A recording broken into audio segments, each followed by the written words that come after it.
This is 3 News Daily.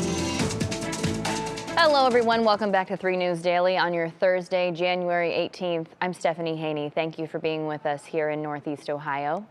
Now, this afternoon, we are continuing to follow developing news out of Slavic Village. That's where an overnight standoff with Cleveland police is now over. A source tells us a suspect barricaded themselves inside a building near the intersection of Canton Avenue and Spafford Road last night. During the standoff, officers on the scene told us they had reports of a man shooting a gun out of the window.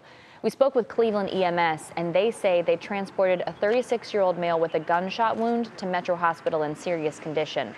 3 News will continue to update you on this story as more information becomes available.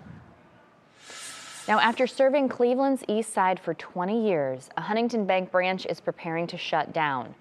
Huntington Bank says an increase in crime both on and near Buckeye Road left them with no choice. Community members have started a petition to ask the bank to stay open and focus instead on making their neighborhoods safer. It's gathered about 700 signatures so far. Now, as of now, the branch is expected to close its doors on February 9th, but the bank agreed to keep its ATM open and to keep working with the city and assess safety improvements in the neighborhood in 6 months.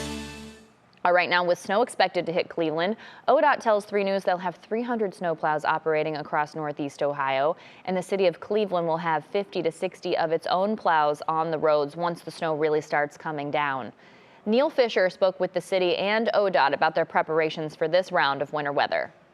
ODOT and the city of Cleveland prepare their snowplows as winter weather approaches. ODOT will handle nearly 13,000 miles of roadway across 17 counties, while Cleveland Director of Public Works Frank Williams handles roughly 3,000 miles of roadway in the city. It may not look pretty all the time, but we will be coming and we will be working to keep everyone as safe as possible. This winter storm has the potential to bring the most significant snowfall of the season to the city of Cleveland. It doesn't look like there's going to be a lot of opportunity for pre-treatment. Meanwhile, other Northeast Ohio communities are also expected to get impactful snow, but ODOT Northeast Ohio Public Information Officer Amanda McFarland says the interstates still have plenty of salt from past treatment. You may see some pre-treating on like the ramps, bridges, and overpasses, those areas that do tend to freeze first, but overall you won't see us doing very much pre-treating. Even though the city doesn't plan to pre-treat the roads, Williams told 3 News they'll be ready to go when the snow begins to fall. There will be times where accumulation will amount, but what we want to try to mitigate is the ice from underneath that snow from bonding to the pavement. So we'll be doing all we can to try to keep that at a minimum. And as ODOT prepares, they have to repair the damages this plow took on Wednesday. It's the 8th ODOT plow to get hit this season. They are going to be traveling well below the posted speed limit, and I know that that's not too much fun to follow, but they're going to be also driving for the conditions, and that's what we need drivers to do. ODOT recognized the challenge that wind presents in Northeast Ohio and that the roads could quickly be covered by snow after a plow clears the roadway. Just because you don't see one on your commute, it doesn't mean that there isn't one out there. It means they could be a couple miles in front of you or a couple miles behind you. Thank you for that, Neil. Now, the city of Cleveland tells 3 News its snowplow tracking map will be up and operating so residents can monitor where the snow has been plowed. And ODOT has cameras throughout Northeast Ohio that you can check to monitor road conditions in real time.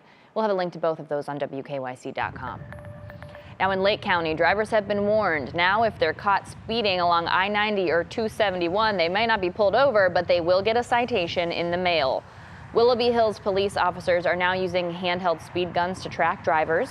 It grabs a shot of the violator's license plate and then tracks the owner. Police Chief Matthew Nagley says he hopes this gets drivers to slow down. The city says they spent a month issuing written warnings about this new ticket by mail program, and it goes into effect this week. Now in Akron, Summa Health is being bought by a venture capital firm and will transform from a nonprofit to a for-profit hospital. The Health Assurance Transformation Corporation, or HATCO, will become the new owner.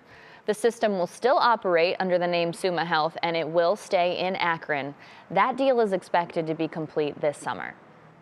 All right, now let's talk about a business here in Northeast Ohio, because sometimes in life you got to take a chance on your passions. Well, for Natalie and Keen Cockburn, Their passion is bagels. So they followed their gut and they opened Cocky's Bagels. Austin Love takes us to their location in the Flats for the latest installment of Northeast Ohio.